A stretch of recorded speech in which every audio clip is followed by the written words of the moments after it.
जर बौद्धांच्या ताब्यात द्यायचंय तर मला वाटतं आता सध्या आपले आदरणीय प्रकाशजी आंबेडकर साहेब आहेत, बाबासाहेबांचे ते नातू आहेत.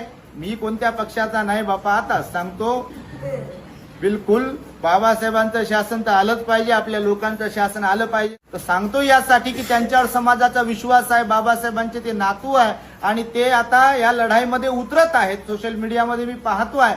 जर ते उतरले आणि त्यांनी केस जर हातात घेतली आणि ताब्यात घेण्याचा विषय जरी आला तर मला असं वाटतं की एक तर भारतीय बौद्ध महासभेच्या काही पदाधिकारी आणि ऑल इंडिया भिक्खू संघाचे काही ज्येष्ठ मेंबर्स भिक्षू त्या कमिटीमध्ये असावे आणि 9ही सदस्य म्हणजे 9च्या 9 सदस्य हे बौद्धच असावे आणि त्यातही ते आंबेडकरवादी बौद्ध असावेत. अशा प्रकारची मागणी ही आपण भारत सरकारला केली पाहिजे.